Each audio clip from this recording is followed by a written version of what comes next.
కలిగి ఉన్నందుకు కనుక భూలోకంలో ఏది శాశ్వతం కాదు, కానీ దేవుని కలిగి ఉండడం గొప్ప ధన్యతని మాత్రం గుర్తించండి.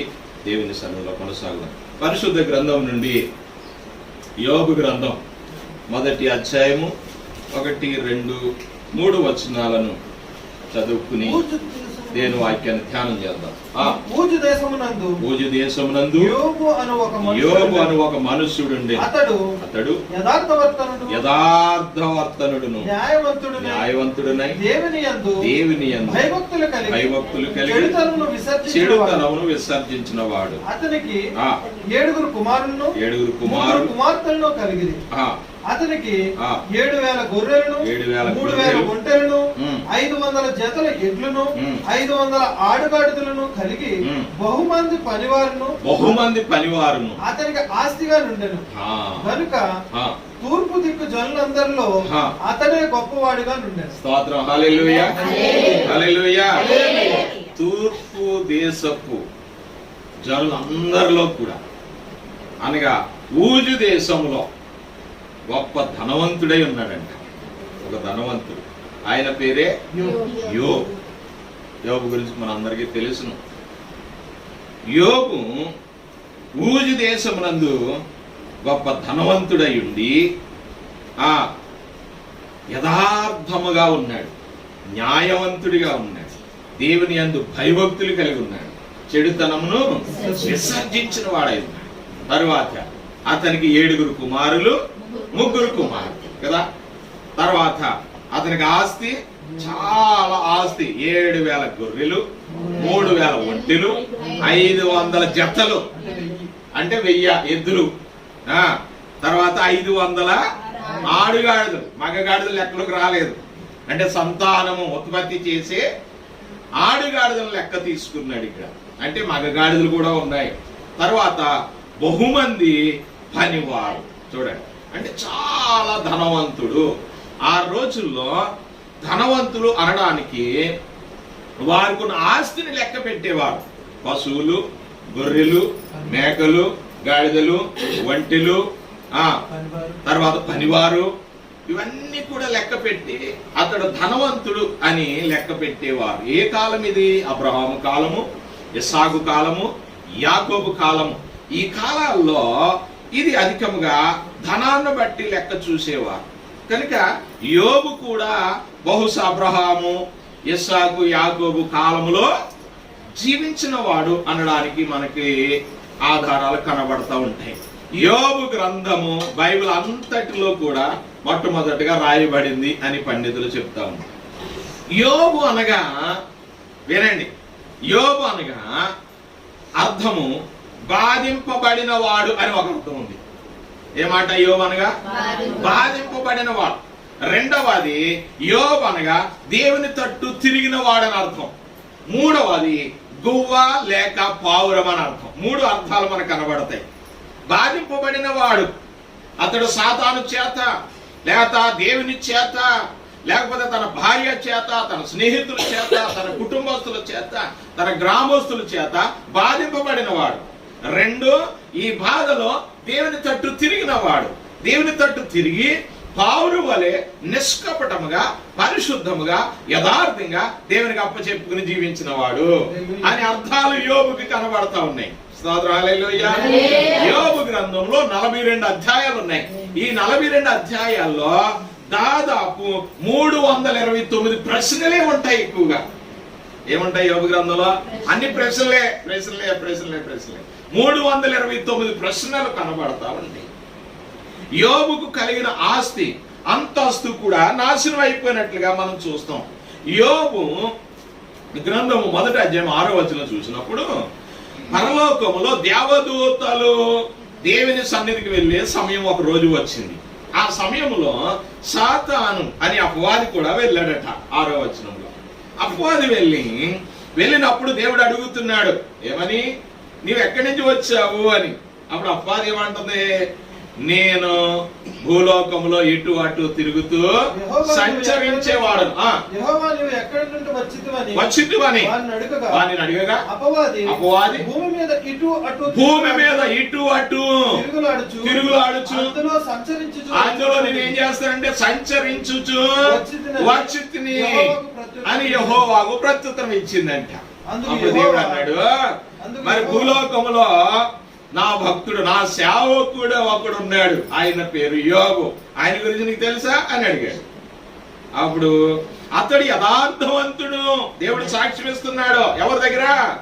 సాతాను దగ్గర సాక్ష్యం ఇస్తున్నాడు. ఎంత ఆశ్చర్యమైన విషయమో గమనించండి.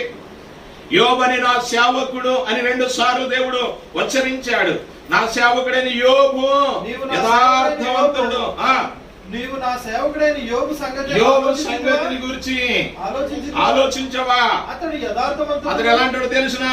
యథార్థవంతుడు, న్యాయవంతుడు, దేవుని యందు భయభక్తులు కలిగిన వాడు, చెడుతనం విసర్జించిన వాడు, భూమి మీద అతని వంటి వాడు ఎవడును లేడు. హల్లెలూయా. ఏమంటున్నాడు దేవుడు? భూమి మీద యోబు లాంటి మరొక భక్తుడు లేనే లేడు. ఎంత గొప్ప సాక్ష్యం దేవుని ద్వారా పొందుతున్నాడు గమనించండి. ఇక దేవుని బిడ్డలారా, ఈ రోజున మనుషుల ద్వారా సాక్ష్యం కాదు గాని దేవుడే మన పట్ల సాక్ష్యము ఇవ్వాలి. పైగా ఎక్కడిస్తున్నాడు సాక్ష్యం? పరలోకంలోనా లేకపోతే వేరే భక్తుల దగ్గర? ఎక్కడంట? విరోధి అయిన సాతాను ఎదుటే దేవుడు సాక్ష్యం ఇస్తున్నాడు. అప్పుడు సాతాను ఏమంటుంది? అతనికే నీవు అన్ని ఇచ్చావు, అతనికి దాని అన్నిటి చుట్టూ నువ్వు కంచి వేసావు కనుక అతడు నీ యందు భయభక్తులు కలిగి ఉన్నాడు. ఒకసారి అతనికి నీ వేసిన కంచి అంతా తీసే, అప్పుడు అతడు నీ ఎదుటే నిన్ను దూషిస్తాడు అన్నాడు. అప్పుడు దేవుడు అన్నాడు, సరే నేను అతనికి అప్పచెప్పేస్తున్నాను, తన ప్రాణం తీయొద్దు, నీవేది చేసినా సరే చేసుకొని సాతానికి దేవుడు అప్పచెప్పాడు. సాతాను యోబు దగ్గరకు వచ్చి ఏం చేసిందంట? అతని ఆస్తిని అంతటిని పాడు చేసింది కదా. తన ఆస్తిని పాడు చేయడమే కాదు, తర్వాత తన యొక్క పిల్లలు కలిసి భోజనం చేస్తూ ఉండగా మరి ఆ తూర్పు గాలి వచ్చి ఆ యొక్క అరణ్యంలో నుంచి వచ్చి ఆ గాలి ఇంటి గోడల మీద కొట్టగా 4 గోడలు పడిపోయి ఆ భోజనం బల దగ్గరే వాళ్ళు 10 మంది కూడా చనిపోయారు. ఏమీ లేదు, ఇల్లు పోయింది, ఆస్తి పోయింది, సంతానము పోయింది, ఇంకేముంది? ఏమీ లేదు. అప్పుడు వెంటనే వస్త్రాలు చింపుకొని యోబు అంటాడు, యెహోవా ఇచ్చెను, యెహోవా తీసుకొనెను, ఆయన నామమునకే మహిమ కలుగునుగాక అన్నాడు. హల్లెలూయా. దేవుని మహిమ పరిచాడు. మరొక కొన్ని దినాలు అయిపోయిన తర్వాత మరలా 2వ అధ్యాయం 1వ వచనంలో మరలా దేవుని సన్నిధిలో దేవదూతల యొక్క సభ జరుగుతూ ఉంది. అక్కడికి మరలా పోది వెళ్ళాడు. అప్పుడు మరలా దేవుడు అడుగుతున్నాడు, ఎక్కడి నుంచి నువ్వు వచ్చావు? నేను భూలోకంలో ఇటు అటు తిరుగుతూ సంచరించుచు వచ్చాను. అయితే భూలోకంలో నా సేవకుడైన యోబు గురించి నీకు తెలిసినా? యోబు గురించి నీవు ఆలోచించావా అంటే అప్పుడు మరలా చెబుతుంది, యోబు యథార్థవంతుడు అంటున్నావు. అపవాది చర్మము కాపాడుకొనుటకై, చర్మమును చూడండి, అతడు యథార్థవంతుడు, న్యాయవంతుడు, భయభక్తులు కలిగిన వాడు, చెడుతనం విసర్జించిన వాడు, భూమి మీద అతని వంటి వాడు లేడు అని దేవుడు సాక్ష్యం ఇవ్వగా అప్పుడు సాతాను అంటుంది, నీవు చర్మమును తన ప్రాణమును కాపాడుటకై తన కలిగిన యావత్తును నరుడిచ్చును కదా. ఏంటది? యావత్తును నరుడిచ్చును కదా. నరుడి మరి ఏ బైబిల్ ఏముందమ్మా?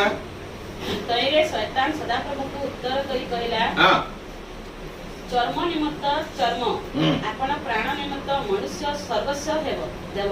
మనుష్య సర్వస్వ దేవ అంటే దాని అర్థం ఏంటంటే మనిషికి చర్మము ప్రాణము నీవు ఇచ్చితివి.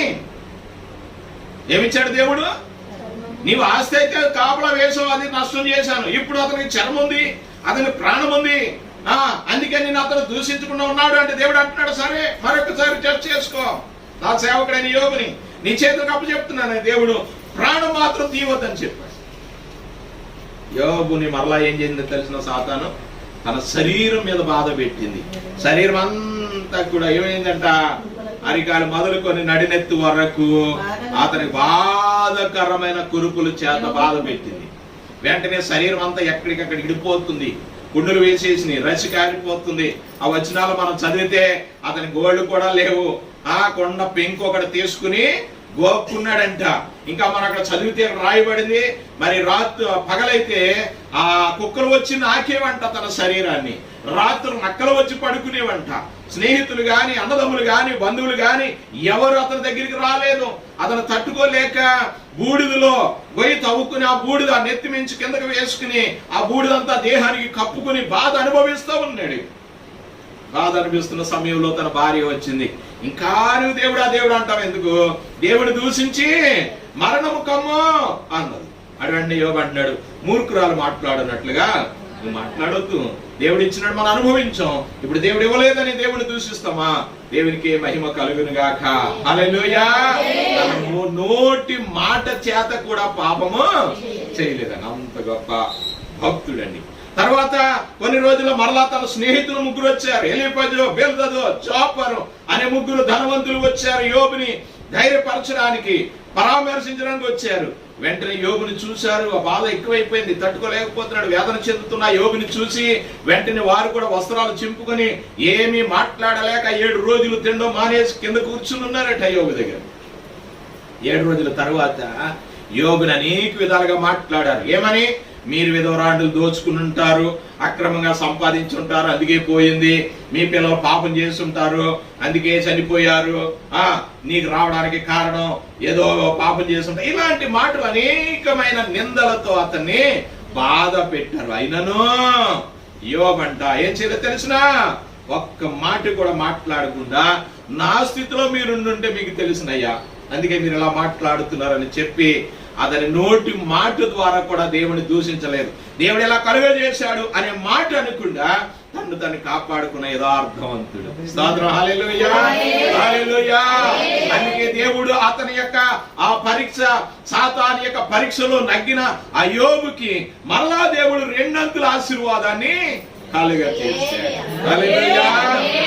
పండితులు చెప్పే మాట, దాదాపు 9 నెలలు అతను ఎంతో బాధ అనుభవించాడని. 9 నెలల తరువాత యోబుకు మరలా దేవుడు ఏం చేశాడు తెలిసిన?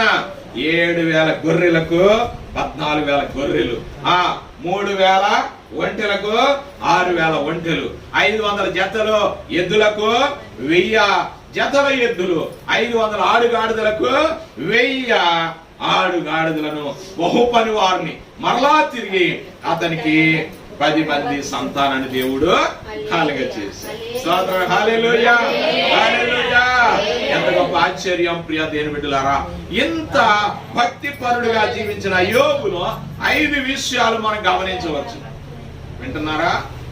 5 విషయాలు అతని జీవితంలో ఒక ఆదర్శమైన విషయాలు. 5 విషయాలు చెప్పి నేను ముగిస్తాను. మొట్టమొదటిగా మనం చూసినప్పుడు యోబు గ్రంథం 1వ అధ్యాయం 3వ వచనంలో చదువుతున్నాం. అతనికి 7,000 గొర్రెలను, 3,000 ఒంటెలను, 500 జతల ఎడ్లను, 500 ఆడుగాడులను కలిగి బహుమంది పనివారును అతనికి ఆస్తిగా నుండెను గనుక తూర్పు దిక్కు జనులందరిలో గొప్పవాడుగా నుండెను. స్తోత్రం. హల్లెలూయా. తూర్పు దిక్కునున్న ఊజు దేశములో అతడు గొప్ప ధనవంతుడై ఉన్నాడు. మొట్టమొదటిగా మనం గమనిస్తున్నాం, ఆదర్శమైన ధనవంతుడు. ఏ ధనవంతుడు? ఆదర్శమైన ధనవంతుడు. ఈ రోజుల్లో కొంత ఉంటేనే అసలు భూమి మీద నిలబడరు, గాల్లో మేఘాల్లో ఎగిరేస్తున్నారు కదా, వాళ్ళు పట్టుకోలేం. కానీ గొప్ప ధనవంతుడై ఉండి ఆ యొక్క ప్రాంతంలోనే, ఆ దిక్కులోనే ఒక ప్రాంతం అంతటి కూడా ధనవంతుడు ఉన్న యోబు ఏం చేయలేదంట? ఎన్నడూ గర్వించలేదు.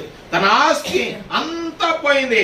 ఎద్దుల గురించి 1వ అధ్యాయం, యోబు గ్రంథం 1వ అధ్యాయం 14వ వచనం చదివితే, మరి సాతాను శోధన వలన ఎద్దులు, నాగలు దున్నుచున్న గాడిదలు, వాటి సమీపం వేయించున్న శబాయిలు వాటి మీద పడి వాటిని పట్టుకుని పోయారంట.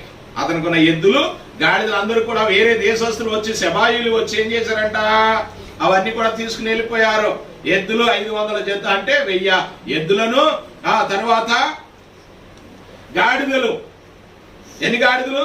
500 ఆడుగాడిదలు, ఇవన్నిటిని కూడా శబాయిలు తీసుకుని వెళ్ళిపోయారు.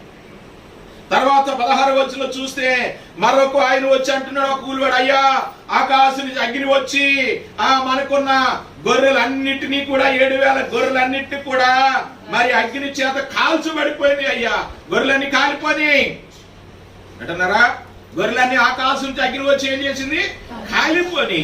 తర్వాత ఎద్దులు, గాడిదలన్నీ కూడా శవాలు తీసుకెళ్లిపోయారు. అంతేకాదు మరొక పనివాడు వచ్చి అంటున్నాడు, అయ్యా మరి కల్దీయులు వచ్చి ఏం చేశారంటే మన ఒంట్లన్నిటిని కూడా పట్టుకుని వెళ్ళిపోయారు, మన పనివారిని అందరినీ కూడా కట్టుకుని చంపేశారు అన్నాడు 17వ వచనం.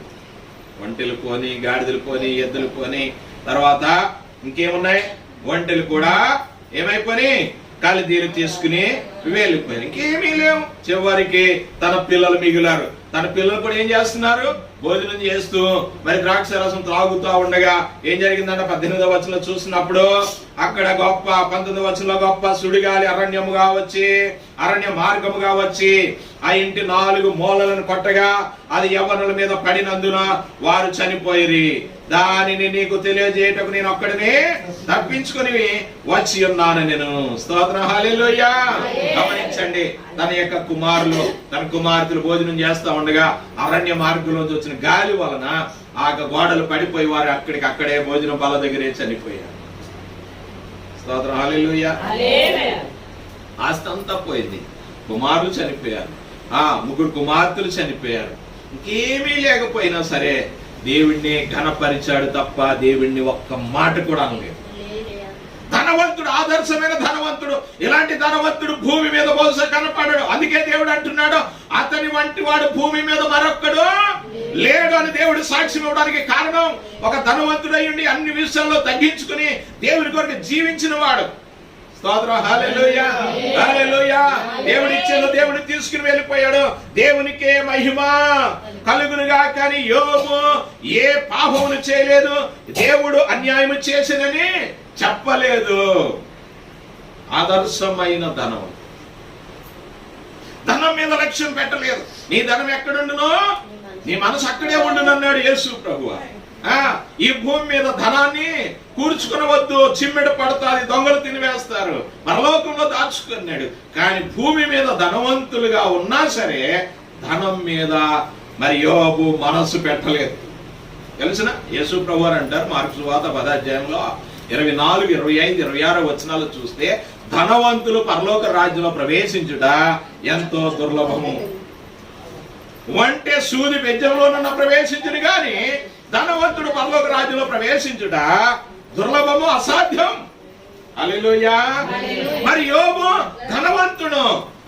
యోబు ధనవంతుడై ఉండి కూడా యోబు మరి దేవునికి ఇష్టడయ్యాడు. యోబు భూమి మీద అంతటి వాడు లేనే దేవుడే సాక్ష్యం చెప్పాడు. అంటే దాని అర్థం ఏంటంటే తన ఆస్తి భక్తి విషయంలో ఏ అడ్డులు రాలేదు. హల్లెలూయా. బైబిల్లో 3 ధనవంతులు కనబడతారు మనకి. మార్కు సువార్త 10వ అధ్యాయం 21, 22 వచనాల్లో చూస్తే యేసు ప్రభు వెళ్తున్న దారిలో పరిగెట్టుకుని వచ్చేసాడు, మోకరించేశాడు. రోడ్డు మీద మోకరించేసి సద్బోధకుడా, నిత్య జీవాన్ని వారసుని అవ్వాలంటే ఏం చేయాలి అని అడిగాడు. యేసు ప్రభు అన్నాడు, నువ్వు అబద్ధం ఆడవద్దు, దొంగతనం చేయొద్దు, వ్యభిచారం చేయొద్దు, పాపం చేయొద్దు అన్నాడు. అప్పుడు అతను అన్నాడు, బాల్యకాలం నుండి ఇవన్నీ కూడా నేను చేసుకుంటూ వస్తున్నానయ్యా అన్నాడు. యేసు ప్రభు తన కళ్ళలోకి చూశాడంట. చూసాడు, అతను ప్రేమించి నీకు ఒకటి కొద్దిగా ఉన్నది, నీ వెళ్ళి నీవు కలిగినవన్నిటిని అమ్మి పేదలకేమో పరలోకమందు నీకు ధనము కలుగును, నీవు వచ్చి నన్ను వెంబడించుమని చెప్పెను. ఏమంటున్నాడు యేసు ప్రభు వారు? నీకు నా ఆస్తి అంతా కూడా అమ్మేసి పేదలకు ఇచ్చేసి వచ్చి నేను వెంబడించు, నిత్య జీవానికి వారసులు అవుతావు అన్నాడు. అయితే అతను ఏం చేశాడంటే 22వ వచనం చూడండి. ఎలాంటి వాడంటే అతను మిగుల ఆస్తి కలిగిన వాడు గనుక ఆ మాటకు ముఖము చిన్న బుచ్చుకొని దుఃఖపడుచు వెళ్ళిపోయాడు. చూసారా, అతను ముఖం చిన్న పెట్టుకుని ఆస్తి అంతా అమ్మేసి రా అంటే ఎవడన్నా వస్తాడా? చూడండి, ఈ ధనవంతుడు ముఖం చిన్న పెట్టేసుకున్నాడు, వెళ్ళిపోయాడు. ఎందుకని? అప్పుడు యేసు ప్రభు అన్నాడు, ధనవంతుడు పరలోక రాజ్యంలో ప్రవేశించుడా అసాధ్యం. స్తోత్రం, హల్లెలూయా. కారణం ఏంటంటే తన మనసు అంతా ఎక్కడుంది? తన ఆస్తి మీద, తన సంపాదన మీద, లాభం మీద లాభము సంపాదించుకోవడం గురించి ఆలోచన చేశాడు. కానీ నిత్య రాజ్యం కావాలని కోరుకోలేదు. నిత్య రాజ్యం కావాలని ఆశ ఉంది, కానీ మనసు అంతా కూడా ధనముతో నింపబడింది. అందుకే యేసు ప్రభు అన్నాడు, ధనవంతుడు పరలోక రాజ్యంలో ప్రవేశం. మరొక ధనవంతుడి గురించి లూకాసు వార్త 12వ అధ్యాయము 16వ వచనం నుంచి మనం చదివితే, ఈ ధనవంతుడు అంట ఆ సంవత్సరం చక్కగా పంట పండేసాడు, సమృద్ధిగా పండేసిందంట. పండేస్తే ఏం చేశాడంట అతను? తన ఊరిలో అనేకమైన కొట్లు కట్టించాడు, ధాన్యం నింపుకున్నాడు, ఆస్తులు సమకూర్చుకున్నాడు. అన్ని అయిపోయిన తర్వాత తన ప్రాణంతో అంటున్నాడు, ప్రాణమా, నీకు అనేక సంవత్సరాలకు కావాల్సిన అంతా నేను సంపాదించాను, తిను, త్రాగు, సుఖించు, ఆనందించు అన్నాడు. తన ప్రాణంతో చెప్పుకున్నాడు. అటు ప్రభు ఏమన్నాడు తెలిసిన 20వ వచనంలో, అయితే వెర్రివాడ, దేవుడు వెర్రివాడా, ఈ రాత్రి నీ ప్రాణం అడుగుచున్నాను, నీవు సిద్ధపరిచినవే ఎవరు వగునని అతనితో చెప్పి దేవుడు ఆ రాత్రి తన ప్రాణాన్ని అడిగాడు. ఆస్తి, అనేక సంవత్సరాలకి కావలసిన ఆస్తి, తానే కాదు తన పిల్లలు తినడానికి కావలసిన ఆస్తి అంతా సమకూర్చుకున్నాడు. ఆ రాత్రి అనుభవించకుండానే తన ప్రాణం పోయింది. ఒకడు లోకమంతా సంపాదించుకుని తన ప్రాణం పోగొట్టుకునేడలా మనకి ఏం ప్రయోజనం? హల్లెలూయా. దేవుని బిడ్డలారా గమనించండి, ధనవంతులు దేవుని రాజ్యంలోకి వెళ్ళరని యేసు స్పష్టంగా చెప్తాం. మూడవ ధనవంతుడి గురించి చూస్తే లూకా సువార్త 16:19 నుండి చివరి వచనాల వరకు చూస్తే ఒక ధనవంతుడు కనబడతాడు. ధనవంతుడు ఒకడు ఉండెను. అతడు ఓదా రంగు బట్టలను సన్నపు నార వస్త్రములను ధరించుకొని ప్రతి దినము బహుగా సుఖించుచుండువాడు. ఎలాంటి వాడంట? ప్రతి దినము బహుగా సుఖించే ధనవంతుడు. సన్న నారపు వస్త్రాలు, విలువైన వస్త్రాలు, కాస్ట్లీ వస్త్రాలు వేసుకుని ఎక్కడ లోటు లేకుండా సమృద్ధిగా తినుచు త్రాగుచు సుఖించుచు ఆనందిస్తా ఉన్నాడు.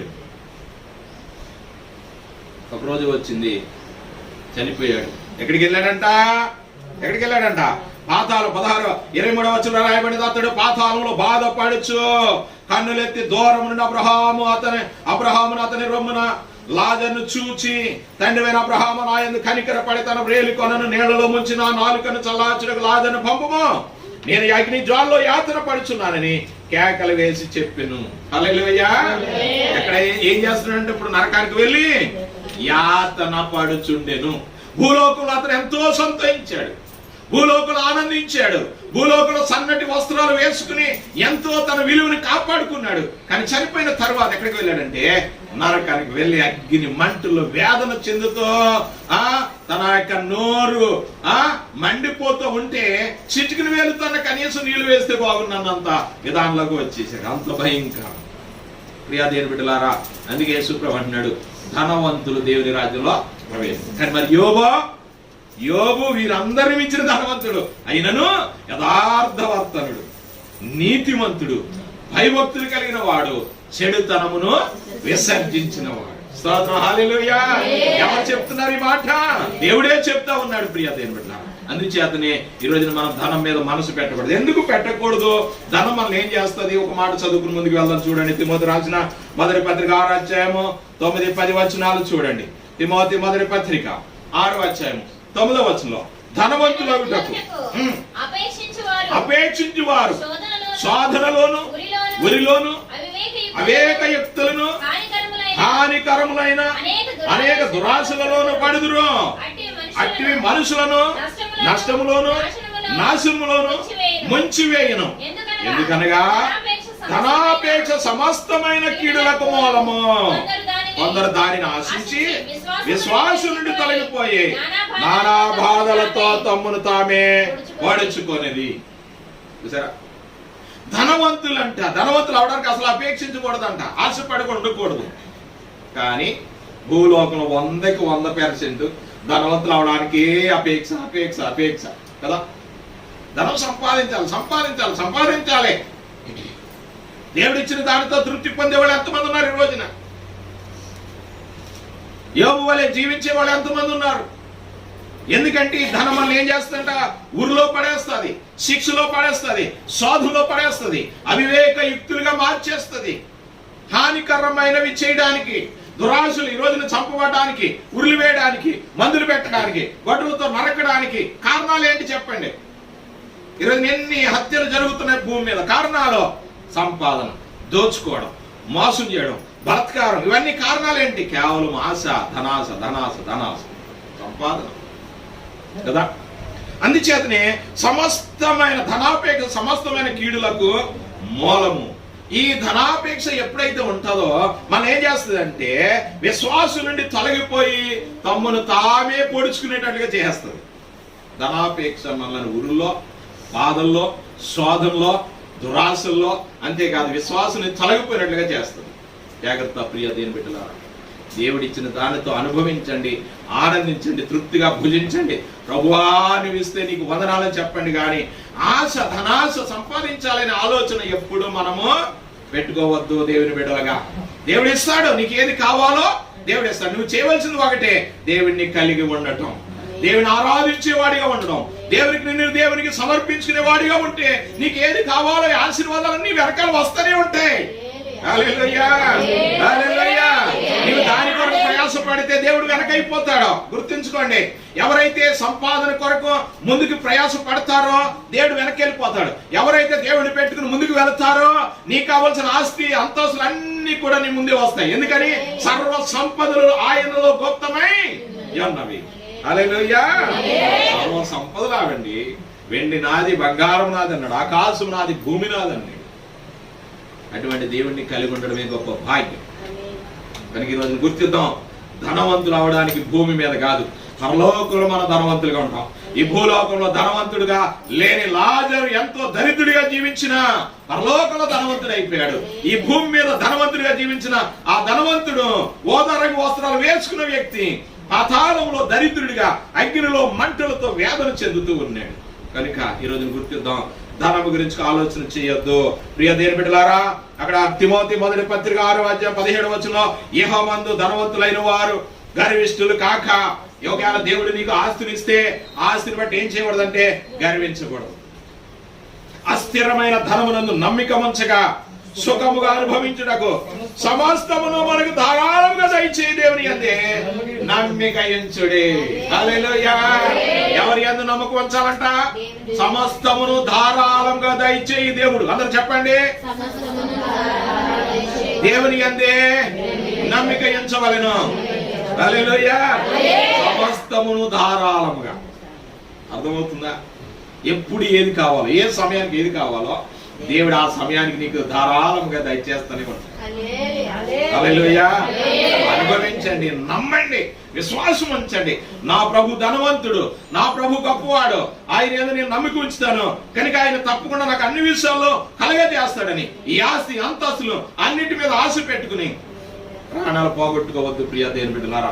కనుక యోబు భూమి మీద ఎంత గొప్ప ధనవంతుడైనా సరే దాని మీద మనసు పెట్టలేదు. అన్నిటినీ కలుగజేసిన దేవుని మీదే తన యొక్క జీవితాన్ని పూర్తిగా విశ్వాసంతో ముందుకు సాగాడు. అందుకే ధనవంతులందరికీ కూడా ఒక ఆదర్శమైన వాడు యోబు. స్తోత్రం. హల్లెలూయా, హల్లెలూయా.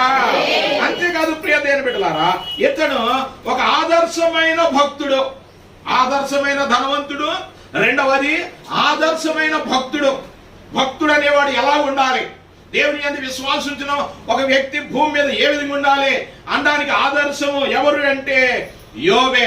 ఎందుకని చూడండి, మొదటి వచనంలో రాయబడింది, ఊజు దేశమునందు యోబు అని ఒక మనుషుడు ఉండెను. అతడు యథార్థవర్తనుడు, న్యాయవంతుడు, దేవుని యందు భయభక్తులు కలిగి చెడుతనమును విసర్జించిన వాడు. ఈ భక్తుడు ఎలాంటి వాడంట? యథార్థవర్తనుడు. రెండో న్యాయవంతుడు. మూడు దేవుని యందు భయభక్తులు కలిగినవాడు. నాలుగు చెడుతనం విసర్జించిన వాడు. హల్లెలూయా, హల్లెలూయా. 10 మంది పిల్లలతో సహా సమస్తాన్ని కోల్పోయిన పరిస్థితిలో కూడా దేవుడినే స్తుతించాడు. ఒక ఆదర్శమైన భక్తుడు అనేవాడు ఎలాగుండాలో యోబే మనకు ఆదర్శం. ఆస్తుల మీద గాని, కుటుంబం మీద గాని, లేదా పల్లపల్లి వారి మీద గాని పెట్టుకోకుండా యథార్థంగా, నమ్మకంగా, భయభక్తులు కలిగి దేవుని సన్నిధిలో కొనసాగాడు. ప్రియ దేవుని బిడ్డలారా, ఈ రోజున ఒక భక్తుడిగా మన జీవితాన్ని యోబుని గుర్తించుకోవాల్సిన వారమై ఉన్నాం. హల్లెలూయా. సమూయేలు రాసిన మొదటి గ్రంథము 2వ అధ్యాయము 9వ వచనంలో ఒక మాట రాయబడింది. సమూయేలు మొదటి గ్రంథము 2వ అధ్యాయము 9వ వచనంలో, తన భక్తుల పాదములు త్రొట్టిల్లకుండా ఆయన వారిని కాపాడును, దుర్మార్గులు అంధకారమందు మాటు మణుగుదురు, బలము చేత ఎవడును జయమునందుడు. చూడండి, తన భక్తుల పాదములు త్రొట్టిల్లకుండా ఆయన వారిని కాపాడును. హల్లెలూయా. నీవు దేవునికి భక్తుడిగా ఉంటే నీ పాదాలు త్రొట్టిల్లకుండా కాపాడతాడు. యోబు త్రొట్టిల్లాడా? చెప్పండి, యోబు త్రొట్టిల్లాడా? త్రొట్టిల్లకుండా దేవుడు కాపాడాడు. ప్రియ దేవుని బిడ్డలారా, ఈ రోజున ఒక ఆదర్శమైన భక్తుడు యోబు. ఆదర్శమైన భక్తులుగా మనం ఉండాలి. ఆదర్శమైన భక్తురాలుగాని ఉండాలి. ఆదర్శమైన భక్తులుగా మనం జీవించినప్పుడు దేవుని కాపుదల ఉంటుంది. దేవుడు మన త్రొట్టిల్లిపోకుండా ప్రతి విషయంలో కాపాడాడు. మూడవది ఆదర్శమైన తండ్రి అండి ఆయన. హల్లెలూయా. ఆదర్శమైన ధనవంతుడు, ధనవంతులందరికీ కూడా ఆదర్శమైన వాడు. రెండు, భక్తులందరికీ కూడా ఒక ఆదర్శమైన భక్తుడు. మూడవది ఆదర్శమైన తండ్రి. ఎందుకని? 5వ వచనం చూడండి, మొదటి అధ్యాయము 5వ వచనములో విందు దినములు పూర్తి కాగా యోబు తన కుమారులను పాపము చేసి తమ హృదయములలో దేవుని దూషించరేమో అని వారిని పిలువనంపించి పవిత్రపరిచి అరుణోదయముననే లేచి వారిలో ఒక్కొక్కని నిమిత్తమై దహన బలి అర్పించెను. స్తోత్రం, హల్లెలూయా. చూడండి, తండ్రిగా తన లక్షణం ఏంటంట? 10 మంది సంతానం, ఒకలా ఇద్దరా? ఒక కుర్రోడిని ఒక అబ్బాయిని చూసుకోవడానికి మనకి ఎంతో కష్టమైపోతుంది. 10 మంది పిల్లల్ని దేవుళ్ళు నడిపించిన వాడు. 10 మంది పిల్లలు ఒకేలా తప్పు చేశారేమని, తప్పు చేశారని కాదు, ఒకేలా వారి యొక్క మనసులలో తప్పు చేశారేమో అని ప్రతి ఉదయమునే, ఎప్పుడంట? ప్రతి ఉదయమునే లేచి వారందరినీ పిలిచి లేపి, మరి ఇదా ఎప్పుడన్నా పిల్లలు లేపారా మీరు? ఉదయం ప్రతి ఉదయమే లేపి పిల్లల్ని తీసుకుని వచ్చి, ఒకవేళ వారి మనసులో గాని తప్పు గాని ఆలోచన చేశారేమో, ఊహల్లో తప్పు చేశారేమో అని ఆ 10 మంది కొరకు దేవుడు ఏం చేశాడంట? ఉదయమునే దహన బలులు అర్పించి దేవునికి వారిని సమర్పించేవాడంట. హల్లెలూయా. ఆదర్శమైన తండ్రి. తల్లి గురించి రాయబడలేదు కానీ తండ్రి ఒక ఆదర్శమైన తండ్రిగా ఆ 10 మంది కొరకు తన యొక్క జీవితాల్లో లోపం ఉందేమో అని భయపడే దేవుని యందు భయభక్తులు నేర్పడానికి వారిని ప్రతి ఉదయం దేవునికి అప్పచెప్పాడు. హల్లెలూయా. ప్రియ దేవుని బిడ్డలారా, ఈరోజు ఫాదర్స్ డే. ఈరోజు ఏంటి? ఫాదర్స్ డే అంటే ఈరోజు ఫాదర్ లేరనుకోండి కొంతమందికి, కానీ ఫాదర్ ఉన్న వాళ్ళు తప్పకుండా విజిట్ చేయండి, ఏదైనా గిఫ్ట్ ఇవ్వండి తప్పకుండా. ఎందుకని? జీవితం కుటుంబంలో ప్రాముఖ్యమైన వాడు తండ్రి కదా. మన వెనక ఉండి వెన్ను తట్టి నడిపించేవాడు, బలపరిచేవాడు, ధైర్యపరిచేవాడు, మనకు కావలసిన సమస్తాన్ని సమకూర్చేవాడు ఎవరండి? తండ్రి. హల్లెలూయా. కుమారుడు చదువుకుంటా ఉన్నాడంట. కుమారుడు చదువుకుంటే చాలా బాగా చదువుతాడంట. కుమారుడు స్కూల్లోనే ఫస్ట్ 10th క్లాస్ వరకు బాగా చదువుకుంటా ఉన్నాడు. అన్నింటిలో ఫస్ట్ వస్తున్నా సరే వాళ్ళ నాన్న ప్రతిరోజు ఏడ్చాడులే, ఈడు చదువు, ఈడేం చదువుతున్నాడు, ఈడు మూర్ఖుడు, ప్రతిదానికి ఏదో ఒక మాట తిడుతూనే ఉండేవాడంట. ప్రతిరోజు సాయంత్రం రాగానే మరలా పొలం తీసుకెళ్ళడం, మరి అది చేయలేదు ఇది చేయలేదని ఈ కుర్రాడు ఇంట్లో అన్ని చక్క పెడుతున్నా సరే తండ్రి అతన్ని ఏదో ఒక మాట అంటూనే ఉండేవాడంట.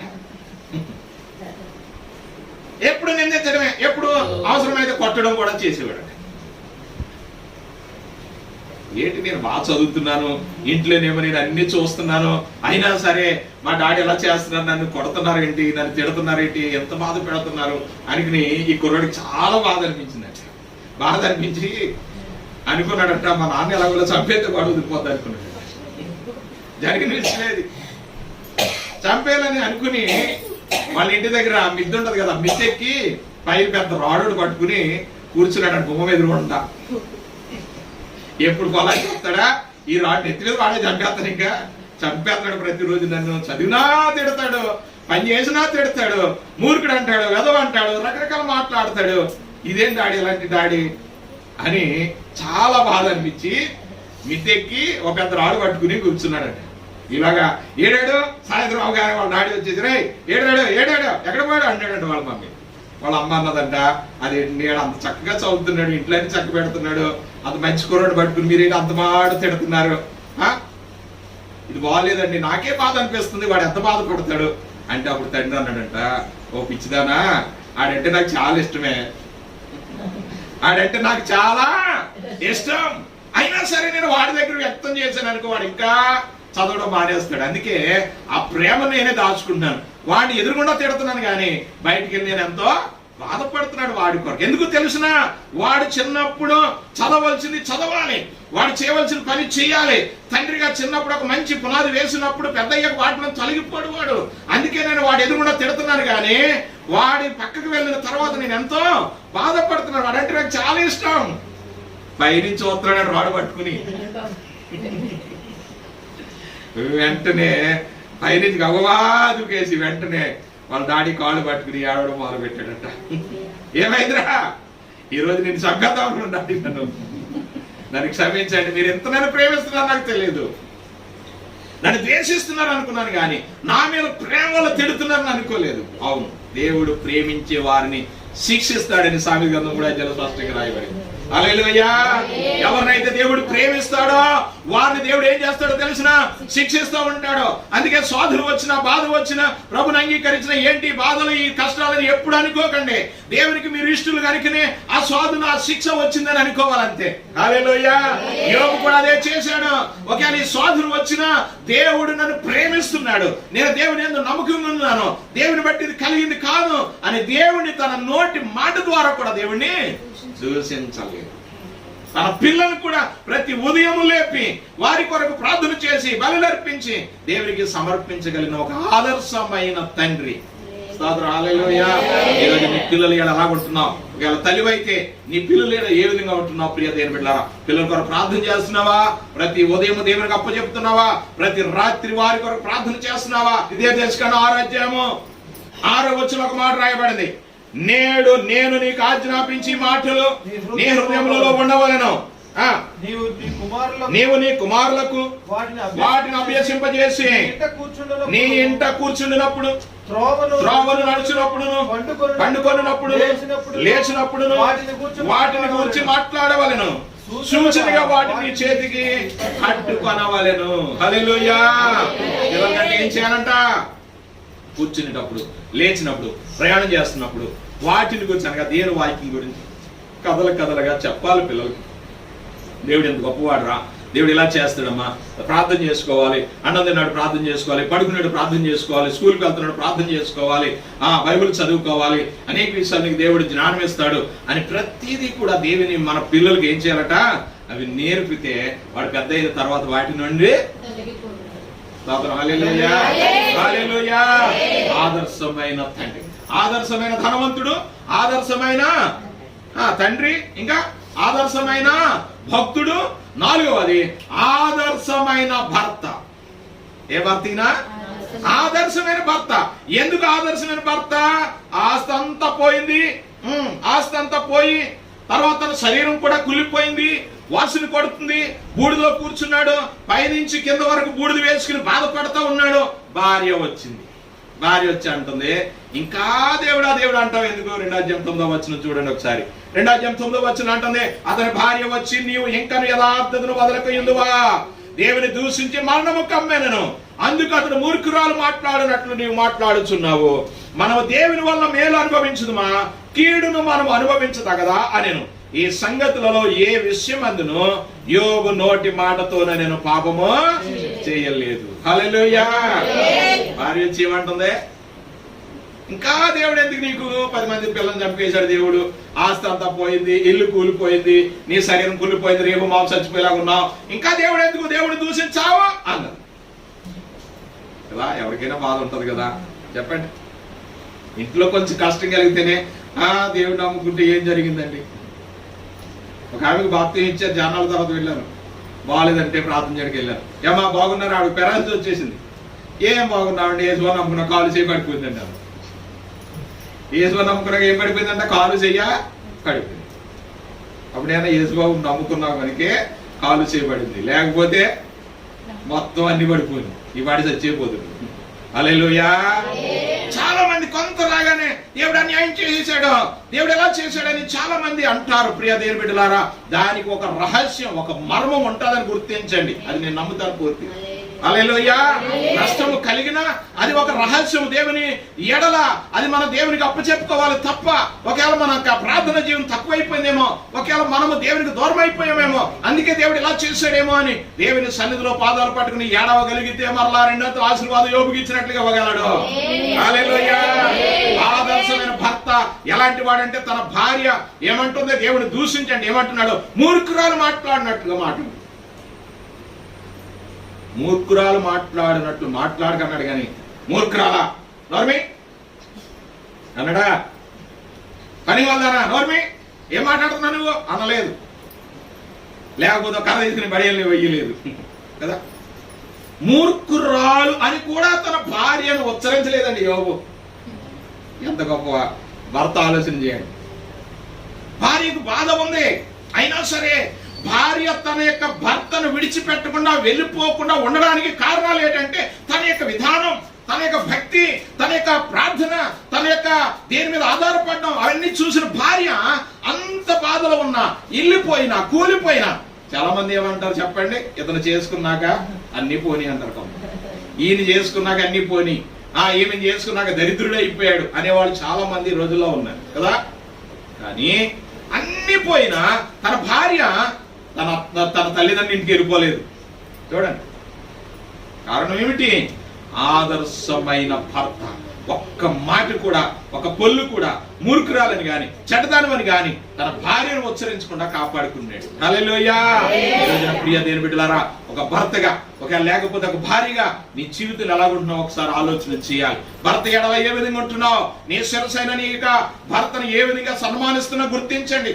అన్ని జనులు అయితే ఒకవేళ ప్రభుని అంగీకరించకపోతే నీవు నీ యొక్క విధేయతను బట్టి అతన్ని రక్షించుకోవచ్చు అని పేతురుగా రాస్తున్నాడు.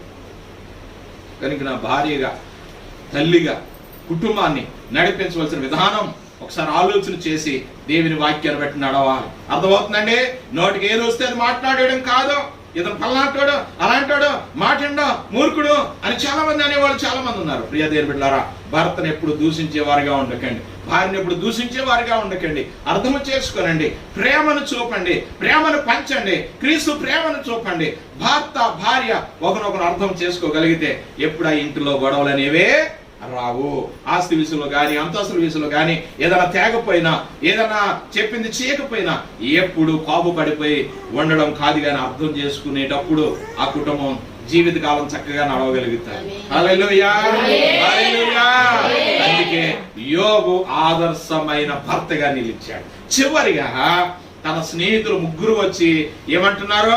నువ్వు పాపం చేస్తుంటావు, నీ పిల్లలు పాపం చేస్తుంటారు, అందుకే చచ్చిపోయారు, అందుకే ఆస్తి పోయింది అన్నా సరే తనకి స్నేహితుని ఒక్క మాట కూడా అనలేదు. హల్లెలూయా. ఆదర్శమైన స్నేహితుడు. చివరిగా ఎవరైనా ఆదర్శమైన స్నేహితుడు. ఎన్నో మాటలు పలికారు, అయినా సరే యోబు వారిని ఒక్క మాట కూడా అనలేదు. అనుకున్న ఏం చేశారు? వేధించిన, బాధ పెట్టిన, నిందించిన ఓర్చుకున్నాడు, తట్టుకున్నాడు, వారి కొరకు ప్రార్థన చేశాడు. దేవుడు చివరిని ఏమన్నాడో తెలిసిన? యోబు గ్రంథం 42 అధ్యాయం 8, 9, 10 వచనాల్లో యోబు స్నేహితులు ముగ్గురుతో దేవుడు ఏమంటున్నాడో చూడండి. నా సేవకుడైన యోబు యొద్దకు పోయి మీ నిమిత్తము దహన బలి అర్పింపవలెను, అప్పుడు నా సేవకుడైన యోబు మీ నిమిత్తము ప్రార్థన చేయను. మీ అవివేకమును బట్టి మిమ్మును శిక్షింపకయుండునట్లు నేను అతనిని మాత్రం అంగీకరించెదను.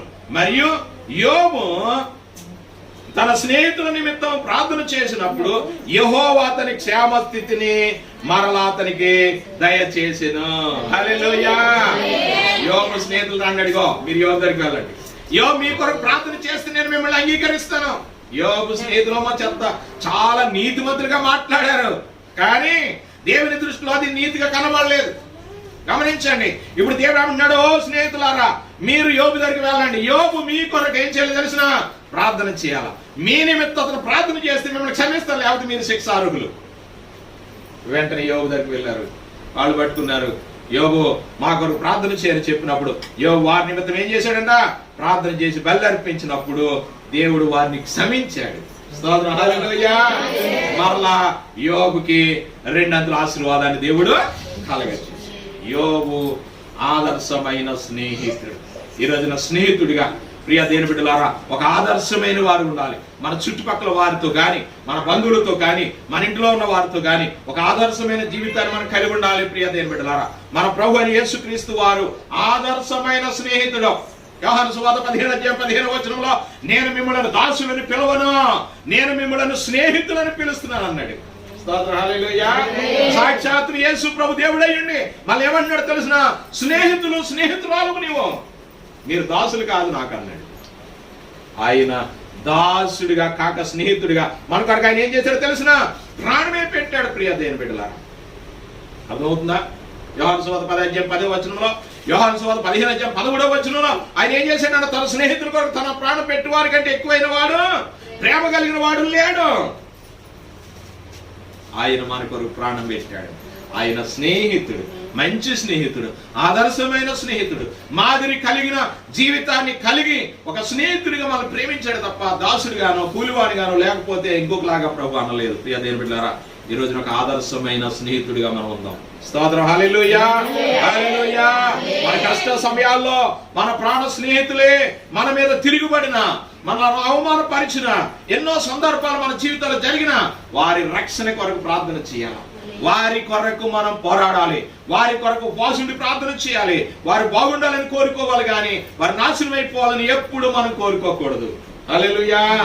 డిఎల్ మూడీ గారు తన స్నేహితుల కొరకు అనేక సంవత్సరాలు 3 స్నేహితుల కొరకు ప్రార్థన చేశాడంట. ఆయన భయంకరమైన దేవునికి వ్యతిరేకస్తులైన 3 కొరకు అనేక సంవత్సరాలు, కొన్ని సంవత్సరాలు ప్రార్థన చేస్తే 15 సంవత్సరాల తర్వాత ఒక వ్యక్తి రక్షింపడ్డాడంట. ఇంకో కొన్ని సంవత్సరాల తర్వాత మరో వ్యక్తి రక్షింపడ్డాడంట. మా డిఎల్ మూడు చనిపోయిన తర్వాత తన కుమారుడు సేవ చేస్తున్న కాలంలో మరొక వ్యక్తి 3వ స్నేహితుడు రక్షింపడ్డాడంట. హల్లెలూయా. మన ప్రార్థన వ్యర్థం కాదు. మన స్నేహితుల కొరకు, మనకు తెలిసిన వారి కొరకు, మన దేశస్తుల కొరకు, ఒకవేళ మనల్ని నిందించిన, మన అవమానపరిచిన, మన మీద బాధ పెట్టినా సరే మనం వారి కొరకు ఏం చేయాలి తెలిసినా ప్రార్థన చేయాలి. బాధ్యత నీకు నాకు ఉంది వారి రక్షణ నిమిత్తం అని గుర్తించండి. ప్రియ దేవుని బిడ్డలారా, ఒక ఆదర్శమైన స్నేహితుడిగా ఉందాం, ఆదర్శమైన తల్లిగా లేక తండ్రిగా ఉందాం, ఆదర్శమైన భర్తగా లేక భార్యగా ఉందాం, ఆదర్శమైన ఒకవేళ దేవుడు ధనమిచ్చిన ఆదర్శమైన విధానం వాటి మీద మనసు పెట్టగా దేని మీద మనసు పెట్టుకుందాం. ఆదర్శమైన భక్తుడిగా దేవుని సన్నిధిలో కొనసాగుదాం. ప్రభు త్వరగా రాబోతున్నాడు. మనందరికీ అటువంటి ఆదర్శాన్ని కలగచేసి దేవుని సన్నిధిలో కొనసాగడానికి దేవుడు సహాయం చేయను కాక. కడుబడి ప్రార్థన చేద్దాం. పరిశుద్ధుడైన మా ప్రభువా, సర్వశక్తివంతుడా యేసు నీకు వందనాలు. ఆదర్శమైన యోగుని మా మధ్య నుంచో ప్రభువా, అటువంటి ఆదర్శం అందరికీ అనుగ్రహించండి. వాక్యానుసారమైన జీవితాన్ని ప్రభువా మేము కలిగి జీవించడానికి కృప చూపండి. ప్రభువా, అన్ని విషయాలు మీరే సహాయం చేయండి. మహిమ ఘనత ప్రభావాలు పొందని వాక్యం ప్రతి ఒక్కరిని బలపరిచి యోగు లాంటి ఆదర్శం కలుగచేసి నీ మాదిరిలో కొనసాగడానికి కృప చూపండి. యేసు నామములో అడుగుచున్నాను తండ్రి. హల్లెలూయా, హల్లెలూయా.